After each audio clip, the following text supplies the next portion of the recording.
want to learn how to manage your own investments? Are you ready to stop paying investment management fees and start building wealth? The DIY Investing Podcast is dedicated to providing you with the knowledge, skills, and resources you need to be a better investor. Learn how to make investments through the use of fundamental analysis, mental models, and business management insights. Now, here's your host, value investing expert, Trey Henninger.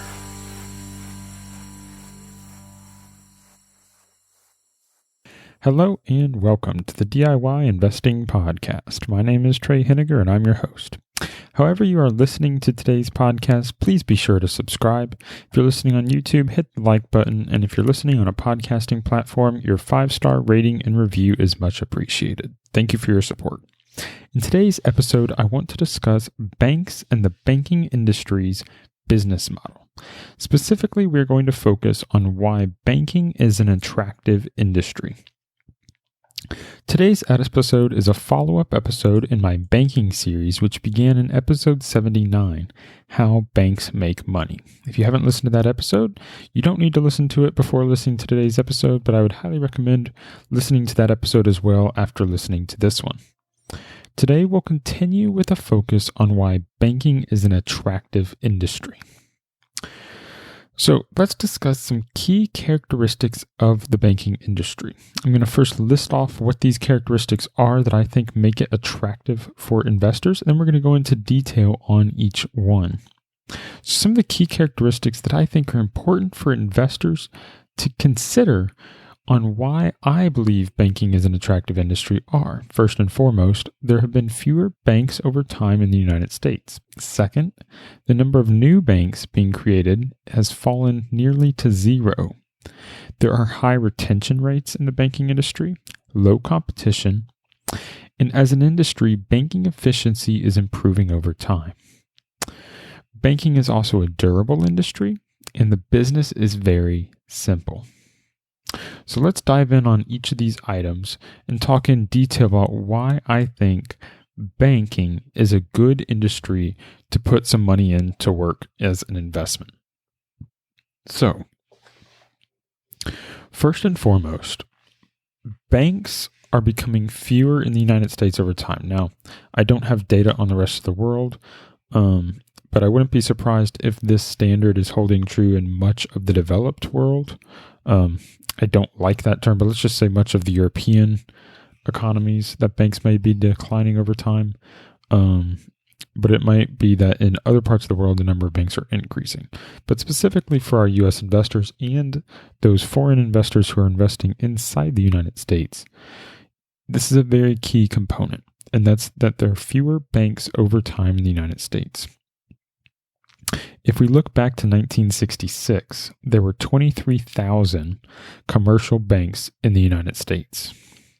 Yet by 2002, that number had dropped to 7.8 thousand. And as recently as 2018, there were less than 5,000 FDIC-insured commercial banks in the United States. So you've seen a drop of about 80% in the number of banks in the country based upon just the numbers going down each year since the mid-1960s. Now that's very important. As the number of banks in the United States is decreasing, those are less banks you have to compete with for business. Usually, when the number of competitors in an industry starts going down, that's good for those banks that stay. And this is seen all around in other industries. The airline industry used to be a terrible industry, but it became much more attractive to invest in once there were only 4 major airlines in the United States. That was why, and a big part of the thesis, why Warren Buffett eventually made an airline investment, even though he had forsworn doing so for decades. Now, we all know that in recent days that hasn't worked out as well, as he had to sell for a loss on many of those airlines as they faced problems with the coronavirus. But the basic idea was that the airline industry as a whole was much more attractive once you went from dozens and dozens of airlines to only 3, 4, or 5 all competing for the same amount of business, because each airline that's left had a lot more business per airline for them to split up and have high market share. That same thing is true in any industry. As the number of competitors falls closer to 1 or 0, the remaining companies become a lot more profitable. Now, banking in the United States, at least, has always been a widely diversified industry. When you're talking about 20,000 competitors in a country, that's a lot of banks. That's a lot of competitors. And certainly the current 4.7 thousand or 4,700 banks that are left as FDIC-insured commercial banks is still a very large number, but it is substantially smaller than what it used to be. And this is an attractive phenomenon to see in an industry. It means also that we shouldn't be surprised if the number of banks continues to decline in the future, and that's actually what's most important, is that this trend continues, because as the number of competitors continues to fall, you should see improving economics for the remaining banks.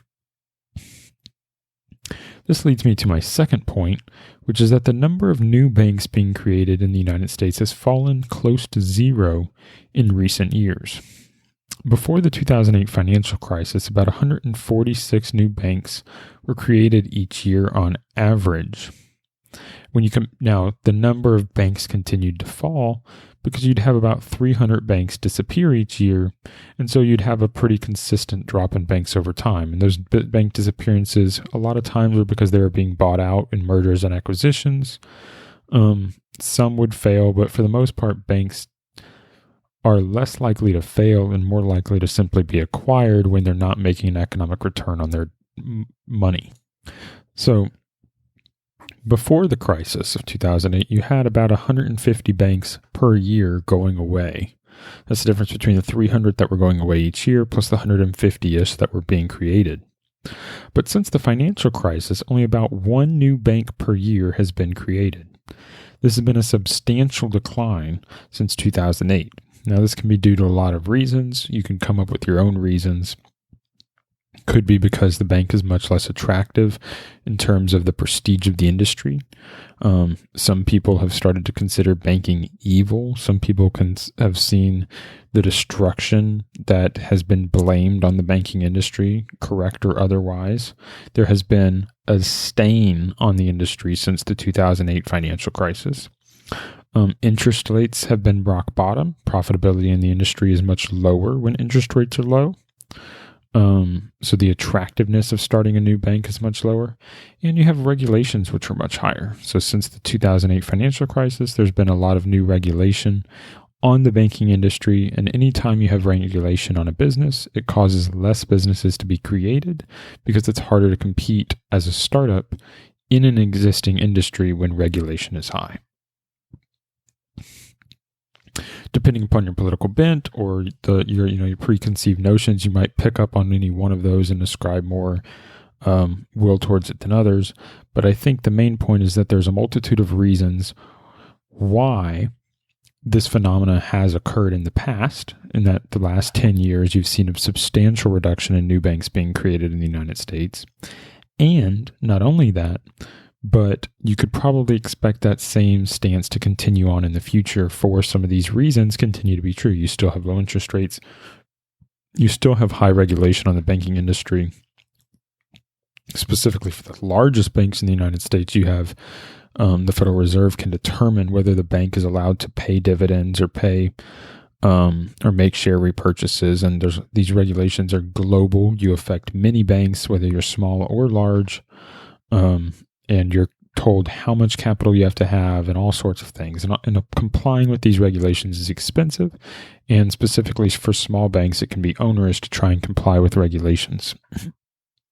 So you have very few banks being created each year, but you still have a numerous multitude that are going away each year for all the reasons that's always existed. Bigger banks are gobbling up smaller banks because they're more efficient, and that is likely to continue over time. So we're expecting in the future that you're going to continue to have fewer banks in the United States, and this is largely driven in part because the normal erosion of the number of banks isn't being fixed by replacement with new banks. This leads me to my next point, which is there are high retention rates in the banking industry. And there's two reasons for this. They're relationship-based and there's low competition in general. So what do I mean by relationship-based? Well, when you look back in some older movies about banking, there'd be, your local community bank and the couple of bankers there, and you'd go there and you might know the person from church. You might know this person. Their kids might know your kids. You might interact with them, and you would have a personal relationship with your banker. Now, for a lot of people nowadays, that's not true. It's a little bit more impersonal, but certainly this still holds true for some people. Especially if you own a local business, you might work with a dedicated banker. That banker might know you. They might help you out. They've evaluated your loan applications. You've talked with them. You may still know this person in the local community. Seen them at your kids' soccer games, that sort of thing. Well, that relationship is a means by which a bank can retain a customer and prevent them from switching to another bank. There's a means by which, beyond making a payment to that customer, beyond paying them interest, can secure that customer for a longer period of time. The other aspect of this is for those local business owners are also likely to hold more than business loans with the bank. So they might have a business account with the bank. They might have a business loan with the bank, a credit line of credit, that sort of thing. But because they own a business, they might also have, their personal household accounts with that bank. They might have their mortgage, their college savings funds, their checking accounts, their savings accounts, all with the bank. And all of this contributes to building a really big, strong relationship with that bank that makes it hard for them to consider moving to another competitor. You see, because the thing that a bank has an advantage on is that each type of account or loan you have with a bank increases the stickiness of that customer. So think of this like a grocery store. If you go to a grocery store and the only thing you buy from that grocery store is milk, and you have another grocery store where you buy all the rest of your goods. So you have one grocery store you buy milk at, and one grocery store where you buy your fresh vegetables, your fresh meat, your packaged goods, your household goods, but you don't buy milk from them. Which of those two grocery stores has a more sticky relationship with you? Well, I think it's quite obvious that the one where you do 95% of your business with is going to have a stickier relationship than the one that you do 5% of your business with. The same is true with banking. If the bank, or here, my example of the grocery store, the one that you have just milk business with, if they're able to also steal your meat business, and so you're buying your meat now at that grocery store, well, now they have a stronger relationship with you. They're selling you both milk and meat. And if they're able to steal the vegetable business, now they're selling you meat, milk, and vegetables. And now that they have all of that business, they're a stronger relationship with you. It's harder and harder for you to decide to change because now you're doing multiple forms of business with them. The same is true at a bank. If you have just a checking account at a bank, it's relatively easy for you to switch. There are thousands of banks, I've already covered that are willing to offer you a checking account. Free checking account, paid checking account, interest checking accounts. There's plenty of them out there. So if you only have a checking account, it's very easy to say, well, why don't I just open a checking account at this other bank? They're offering a nice $100 sign-up bonus. Maybe I'll switch. But if you have a checking account at your bank, multiple savings accounts, a debit card, a credit card, a mortgage, and a car loan, it's much harder for you to switch away from using that bank. If you have these 8 or 10 different types of accounts with a single bank, and another bank comes along and offers you a higher interest rate on your savings account, you could take it and open up another savings account and you transfer some money over there. But now your life's gotten a little more complicated. Now you have to work with 2 different banks because you're not going to move your mortgage over. You're not going to move your car loan. So you're still going to have some accounts with the old bank. You're still going to keep your checking account so you can make the payments on those loans. You might still keep a savings account there because why would I get rid of it? I can just keep it. And it's really hard to steal that business away. Because once you have all of these accounts with that first bank, the bank's likely to keep you. It's just a pain. And there's no clear benefit here. And this is the key problem with low competition in this industry. It's not that there aren't thousands of banks out there, because there are. And there's a lot of competition for new customers between banks. Everyone's trying to offer you the best interest rate. Everyone's trying to offer you the best service. They have a good deal on credit cards, or they have a really nice debit card, or they put your sports team logo on the card. So then you have your local sports team on your credit card.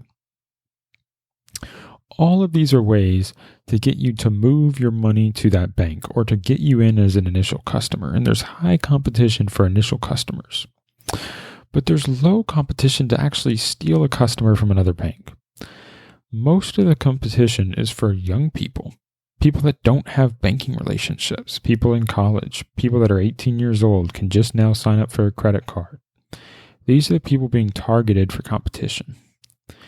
If you're 40 years old or 50 years old, you probably already have a banking relationship and you're not really interested in changing. Because what does it mean to change? Well, now you have to spend a whole day going down to the new bank, signing up, creating a credit card account, creating a debit card, creating a savings account, creating a checking account. And after you do that with one bank, you either have to spend a few hours on the phone with the old bank trying to get everything transferred, or you have to go in person to get everything transferred to pull out your money. Or maybe they have a website and you can try and transfer it online, but maybe then you have to get on the phone and call for a few hours to cancel those accounts. What about all the bill pay that you have set up on those old accounts? Well, now you got to cancel those bill pays and transfer them to the new ones, or any automatic credit card payments.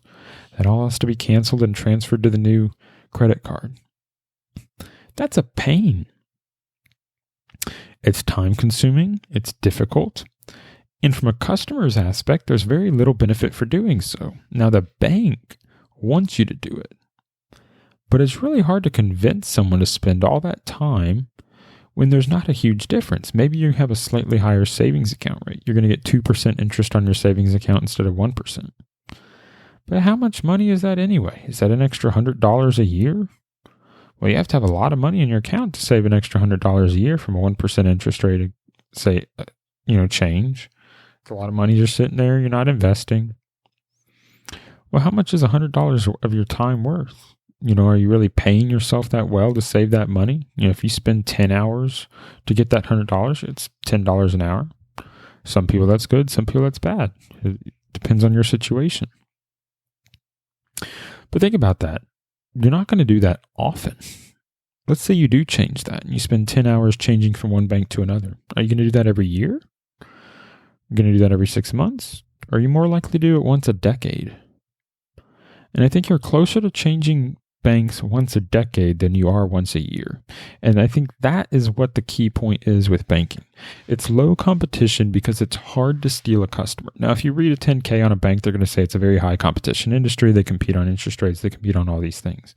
But the truth is that many banks are able to retain their customers and it's hard to steal them away. And the easiest way to analyze this is to understand your own behavior as a customer. What do you do? Now, that can be a trap if you're always relying on what you do because not everyone's the same as you. But it is a helpful insight. At least for me, I'm very unlikely to switch banks once I've made that decision. I've done it in the past, but I like who I'm with now. I have multiple accounts with them, and it'd be a pain to switch. Now, when I transferred to my current bank, they had the highest interest rates I could find. They still have pretty high interest rates, but there might be someone a little better, maybe 0.5% more. 0.25% more. But that's not worth my time. It's not worth the hassle. Because the problem is maybe in a year or 2 years, the new bank doesn't have the highest interest rate either. And my old bank does. I can't predict that in advance. At this point, my current bank has built a relationship with me, even though I don't interact with any one person with that bank. I do almost all my interactions online. This leads to high retention rates. And the higher retention rate you have in an industry, the more recurring revenue you have. And that's really important for the profitability of an industry. And so let's talk about how all these things I've covered so far affect the profitability of this industry. You see, as an industry, bank efficiency is improving over time. With fewer commercial banks in the United States, it means there's less competition. And this is in part becoming as the weaker banks are the ones that are failing or being acquired. So you have these small community banks that are failing, or they're merging with other banks, or they're being acquired by other banks. And those deposits at those banks are transferring from low return on equity banks to higher return on equity banks. This is a slow and subtle shift that year by year is improving the return on equity of the banking industry in the United States. Because what's happening is you have the banks that are doing poorly being acquired by banks that are better and more efficient, better competition, better understand how to invest that money, better understand how to make loans profitably. All these things mean that there's this trend line that as fewer commercial banks in the United States exist, you're having lower competition and higher profits. In addition, it's not just about the number of banks in the industry. There's also fewer bank branches. And as the number of bank branches declines in the United States, you're going to see a higher concentration of deposits per branch. Jeff Gannon of the Focused Compounding podcast loves to talk about deposits per branch as a sign of efficiency and profitability for the banking industry. If you don't listen to the Focused Compounding podcast, I highly recommend it. I have an interview with Jeff Gannon in my podcast feed you can look back on. But one of the things he likes to talk about is that the more deposits you have at a branch, the more efficient your costs per deposits are. And deposits are the driver of profitability. I talked about that in my episode 79, where I discussed this, where I first introduced banks as an investing industry we're going to look at. And it's this idea that if you have $10 million of deposits per branch, you're going to be less profitable than if you have $100 million per deposit per branch, because all the costs involved with running the branch get divided over more deposits. Your deposits per rent check are higher. Your deposits per employee salary are higher. Your deposits per electricity are higher. All of these things lead to economies of scale that mean the fewer bank branches there are, the more concentration of deposits there are per branch, and the more profitable the remaining banks are. So let's talk about how high retention rates play in. Well, higher retention rates means that there's a large amount of recurring revenue. Now, software as a service companies love to hype on recurring revenue. They have 80% recurring revenue, 60% recurring revenue. These are businesses or customers that are locked in with contracts. So year to year, they're recurring revenue. Well, banks might have retention rates of 90% plus, 95% plus. Because customers aren't changing. If a customer changes banks once every 10 years, that's a retention rate of 90%. If they change banks once every 20 years, that's a retention rate of 95%. In some ways, retention rates of banks can exceed the retention rates of many popular software as a service company. How often do you switch your... Oh, that's a bad example. I'm just going to skip that. But the key point is that you can have basically recurring revenue. You're not changing to new banks very often, which means the banks can depend upon your deposits. This leads to a high stability of those deposits, and stable deposits means that the bank has a reduced risk of liquidity problems in the future.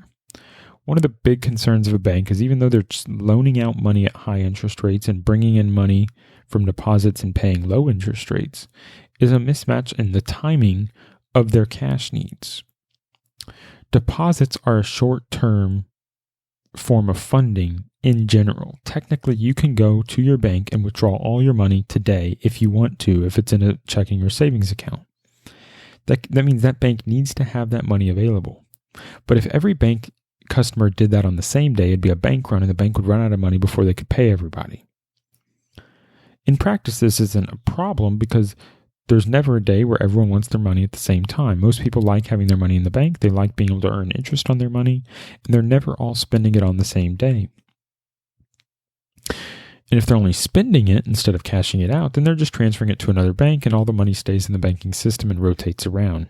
And it all nets out pretty well. Now, if the customer is stable, that means deposits are stable.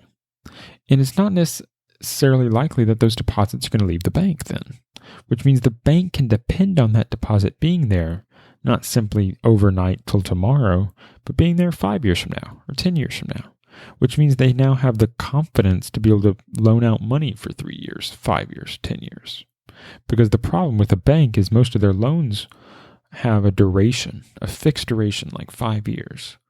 But their source of those loans, the deposits, has a fixed duration of like 1 day or less. But in practice, those deposits have a duration much longer, which is why the banking system works.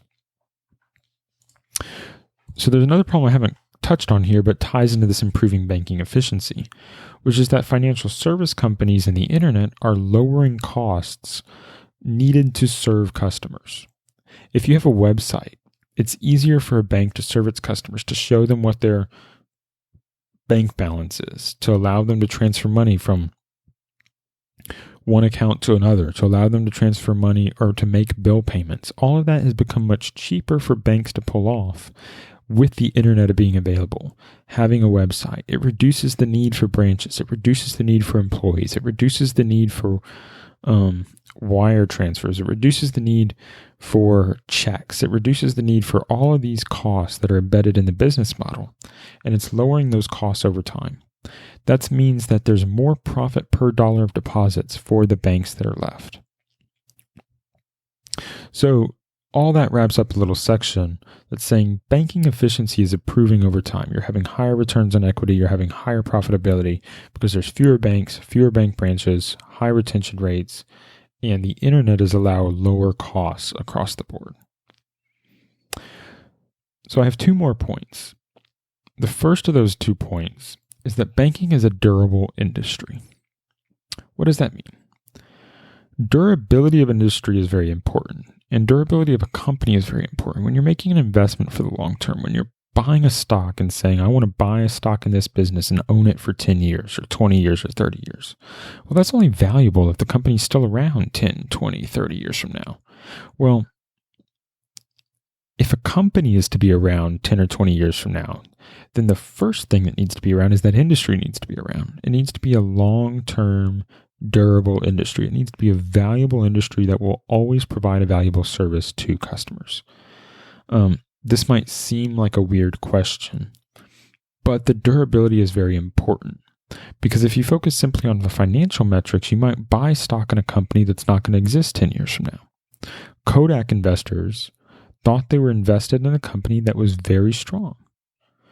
Well, when the iPhone came out, there's no more need for Kodak. When you have digital cameras, there's no more need for Kodak. And so Kodak failed, not because the film camera industry was no longer viable. It was not a long-term industry. And you could say the photograph industry is maybe longer term, maybe. But again, I don't want to go too deep down that example. Or another industry would be like the horse and buggy manufacturers. Now, if you say transportation is a long-term industry, I'd agree with you. But the form of transportation might change. And so investing in a horse and buggy manufacturer was great up until cars were invented and the form of transportation changed to a new form. Well, banking is durable. Banking as it exists today has existed for thousands of years and will likely continue to exist for thousands of more years in its current form. And its current form is very simple, and this is my last point. Banking as a business is very simple. You collect deposits and you make loans. Now, the part that's changing is the need and necessity of branches is going down over time. We're having fewer branches, but we're serving more people per branch, more deposits per branch, more money and profit per branch. And you could look into a future with the advent of online banks that the necessity of physical branches is dropping over time. But the underlying business model of banking is staying the same. You're bringing in deposits, you're making loans on those deposits, and you're earning a spread on the interest rate. And when we focus on commercial banking, the simplicity of the business model is very important. And simple businesses are attractive to investors, not simply because they're easy to understand, but for many other reasons. And I think there's a few that I want to touch on here. In banking, there's no need for R&D. You're not developing a new product. You don't have to come up with the new iPhone. You don't have to invent the Apple Watch. You don't have to come up and figure out what the customer of tomorrow is going to want. The customer of a bank tomorrow is going to want banking services, and those services are the exact same services that they receive today. They're going to want the ability to take out a loan. They're going to want the ability to put deposits into the bank and receive a return on their money. It's a very simple product. It's existed for thousands of years, and it will exist for thousands of years more. Maybe the things that you take out loans on will change. Instead of buying a car, maybe you're buying a hovercopter or an automated vehicle or something along those lines. Maybe the form of credit cards might change, but the form of banking is not going to change. Banks exist and they're serving a vital service to the community. They take in deposits from people that are saving money and they lend them out to people that want to borrow money. It's a valuable long-term service, but there doesn't require R&D. You don't have to come up with any new products, which means the bank doesn't have to spend money on figuring out all this stuff. And there's no risk of obsolescence. This is because product innovation is unnecessary. Now, some product innovation occurs. There's better ways to evaluate loan applications. There's better ways to improve efficiencies, but you're not having a bank sit there one day and loan out money, and then in a few years, there's zero use to ever need to take out a loan ever again. I don't anticipate that as a future. Now, if I'm wrong, it'll be an interesting future to be in. But it's hard to imagine a future where no one wants to save money and no one wants to borrow money. It could happen. But in that case, there's probably also no need to worry about investments, so you're probably fine. Another key point is there's no inventory. In many businesses, they have to hold inventory, especially in like a manufacturing business or other capital-intensive businesses. You have to produce a product, hold it on your books, and then try and sell it. Well, there's no inventory for a bank that can expire worthless. If you're buying clothes as a fashion retailer, well, if the season changes and you're stuck with it, a bunch of fur coats in summer, well, no one wants them. Or a bunch of bathing suits in winter, well, no one wants them. So their value has gone from whatever you paid for it, $20, $30, you were hoping to sell it for $100, and now it's worth $0. You don't have this problem as a bank. There's no inventory. You simply hold cash, make loans, and that's valuable all year round. So banking is very simple, and that makes it easier for management to manage the company. They can focus on a few key things. They focus on risk management. They focus on bringing in deposits. They focus on figuring out how to lower costs. I like it when a business is simple because it means management can be focused, and I don't have to worry about them being extremely intelligent to come up with the new far-seeing future. You don't need a Steve Jobs to run a bank. And that's very attractive as an investor. So in summary, banking is an industry with characteristics that are quite attractive to long-term investors. Properly evaluated, a bank can make a great investment. There's high retention rates, lower competition over time, and the durability of the industry are what attract me to bank investing. I hope you have enjoyed listening to this podcast. The full show notes for this episode, including my outline for today's podcast, are available at DIYinvesting.org/episode 82. If you're a listener please remember this is a listener-supported podcast. If you've gained value from today's content, please consider supporting the show financially as a patron. You can become a patron at DIYinvesting.org/PATRON. My goal in providing value to you is that you can find ways to learn from this content and learn how to make more money for yourself. All I ask is that if you're successful in that, if I'm able to have provided that value to you, consider supporting the show so that I can continue to provide value to you in the future and also provide value to others. Thank you for listening, and until next time, stop paying fees, start building wealth.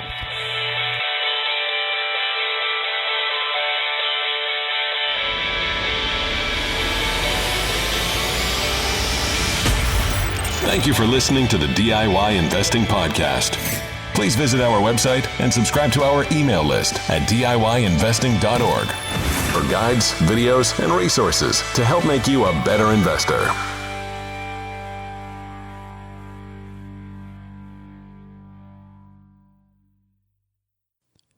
The DIY Investing Podcast is presented for general informational and entertainment purposes only. I have not considered your specific situation or risk profile, and I have not provided investment advice. The information presented on the DIY Investing Podcast should not be construed as investment advice. The views and opinions expressed on the DIY Investing Podcast are those of the participants and do not necessarily reflect those of the show's host or sponsors. DIY Investing, its producers, sponsors, and host, Trey Henniger, shall not be liable for losses resulting from investment decisions based upon information or viewpoints presented on the DIY Investing Podcast.